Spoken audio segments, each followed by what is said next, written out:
Hi hello ವೀಕ್ಷಕರೇ, welcome back to my YouTube channel. ಹೇಗಿದ್ದೀರಾ ಎಲ್ಲರೂ?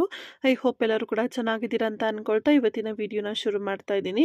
ಇವತ್ತಿನ ವಿಡಿಯೋ ಶುರು ಮಾಡೋಕ್ಕೂ ಮುಂಚೆ ನೀವೇನಾದ್ರು ಮೊದಲನೇ ಬಾರಿ ನಮ್ಮ ಚಾನಲ್ನ ವಿಸಿಟ್ ಮಾಡಿದರೆ ತಪ್ಪದೆ ಚಾನಲ್ನ ಸಬ್ಸ್ಕ್ರೈಬ್ ಮಾಡ್ಕೊಳ್ಳಿ. ವಿಡಿಯೋ ಇಷ್ಟ ಆದರೆ ಲೈಕ್, ಶೇರ್ ಆ್ಯಂಡ್ ಕಮೆಂಟ್ ಮಾಡೋದನ್ನು ಮರಿಬೇಡಿ. ಸೊ ಇವತ್ತಿನ ಒಂದು ಸ್ಪೆಷಲ್ ಬ್ರೇಕಿಂಗ್ ನ್ಯೂಸ್ ಏನಪ್ಪ ಅಂದರೆ, ಬಿಗ್ ಬಾಸ್ ಮನೆಯಿಂದ ಮಧ್ಯದಲ್ಲಿ ಚೈತ್ರ ಕುಂದಾಪುರ ಅವರು ಹೊರಗೆ ಬಂದಿದ್ದಾರೆ. ಯಾಕೆ, ಏನು ಕಾರಣಗಳು, ಮತ್ತೆ ಅವರು ಬಿಗ್ ಬಾಸ್ ಮನೆಗೆ ರಿಟರ್ನ್ ಹೋಗ್ತಾರೆ ಅನ್ನೋದ್ರ ಬಗ್ಗೆ ಇವತ್ತಿನ ವಿಡಿಯೋದಲ್ಲಿ ತಿಳಿಸ್ಕೊಡ್ತಾ ಇದ್ದೀನಿ. ರಾಜ್ಯದಲ್ಲಿ ಕಳೆದ ಕರ್ನಾಟಕ ವಿಧಾನಸಭಾ ಚುನಾವಣೆ 2023ರಲ್ಲಿ MEAL ಟಿಕೆಟ್ ಕೊಡಿಸುವುದಾಗಿ 5 ಕೋಟಿ ರು ವಂಚನೆ ಮಾಡಿದ ಕೇಸಿನಲ್ಲಿ ಜೈಲಿಗೆ ಹೋಗಿ ಜಾಮೀನಿನ ಮೇಲೆ ಹೊರಬಂದು ಬಿಗ್ ಬಾಸ್ ಕನ್ನಡ ಸೀಸನ್ 11ಕ್ಕೆ ಸ್ಪರ್ಧಿಯಾಗಿ ಹೋಗಿದ್ದಾರೆ.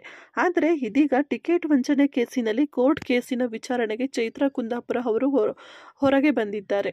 ಇಡೀ ರಾಜ್ಯವನ್ನೇ ಬೆಚ್ಚಿ ಬೀಳಿಸಿದ್ದ ವಂಚನೆ ಪ್ರಕರಣದಲ್ಲಿ ಚೈತ್ರ ಕುಂದಾಪುರ ಹಾಗೂ ಆಕೆಯ ಗ್ಯಾಂಗ್ನಿಂದ ಬಿಜೆಪಿ ಟಿಕೆಟ್ ಕೊಡಿಸುವುದಾಗಿ ಹೇಳಿ 5 ಕೋಟಿ ರು ಪಡೆದು ವಂಚನೆ ಮಾಡಿದ ಪ್ರಕರಣ ಬಹುದಿನಗಳ ಕಾಲ ನೆನಪುಳಿಯುವಂತಹ ಕೇಸ್ ಆಗಿದೆ.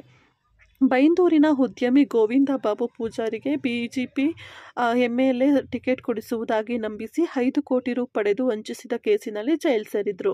ಕೆಲವು ತಿಂಗಳ ಬಳಿಕ ಜಾಮೀನು ಪಡೆದು ಜೈಲಿನಿಂದ ಹೊರಗೆ ಬಂದಿದ್ರು. ಇದಾದ ನಂತರ ಕಲರ್ಸ್ ಕನ್ನಡ ವಾಹಿನಿಯಲ್ಲಿ ನಡೆಸುವ ಬಿಗ್ ಬಾಸ್ ಕನ್ನಡ ಸೀಸನ್ 11ರ ಸ್ಪರ್ಧಿಯಾಗಿ ಬಿಗ್ ಬಾಸ್ ಮನೆಗೆ ತೆರಳಿದ್ರು. ಇದೀಗ ಟಿಕೆಟ್ ವಂಚನೆ ಕೇಸಿನಲ್ಲಿ ವಿಚಾರಣೆ ಎದುರಿಸಲು ಹೊರಗೆ ಬಂದಿದ್ದಾರೆ.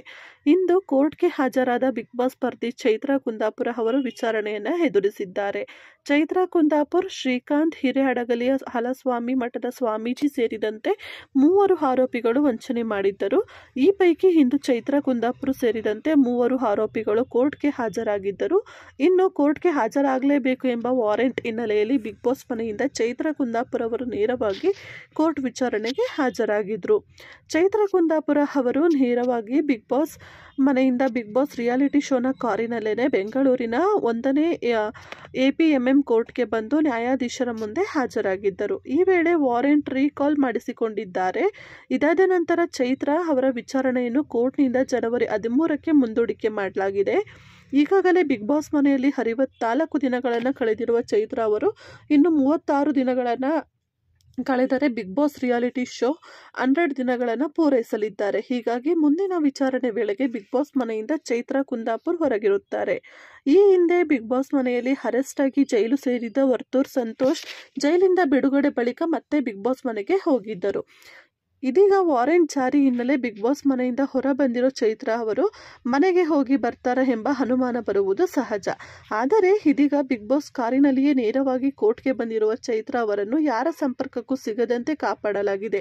ಈ ಹಿನ್ನೆಲೆಯಲ್ಲಿ ಕೋರ್ಟ್ ವಿಚಾರಣೆ ಮುಗಿಸಿ ಪುನಃ ಬಿಗ್ ಬಾಸ್ ಮನೆಗೆ ವಾಪಸ್ ಆಗಲಿದ್ದಾರೆ ಎಂಬ ಮಾಹಿತಿ ಕೂಡ ತಿಳಿದು ಬಂದಿದೆ ಸ್ನೇಹಿತರೆ. ಈ ಮಾಹಿತಿ ಪ್ರತಿಯೊಬ್ಬರಿಗೂ ಕೂಡ ತುಂಬಾನೇ ಶಾಕಿಂಗ್ ಅಂತಾನೆ ಅನಿಸ್ಬೋದು. ಬಟ್ ಆದರೆ ಇದು ಖಂಡಿತವಾಗ್ಲೂ ನಡೆದಿರುವಂತಹ ಘಟನೆ ಸ್ನೇಹಿತರೆ. ಸೊ ಐ ಹೋಪ್ ಇವತ್ತಿನ ವಿಡಿಯೋ ತಮಗೆಲ್ಲರಿಗೂ ಯೂಸ್ಫುಲ್ ಆಗ್ಬೋದು ಅಂತ ಅನ್ಕೊಂಡಿದ್ದೀನಿ. ಯೂಸ್ಫುಲ್ ಅಂತ ಅನಿಸಿದ್ರೆ ಲೈಕ್ ಮಾಡಿ, ಶೇರ್ ಮಾಡಿ, ಕಮೆಂಟ್ ಮಾಡಿ.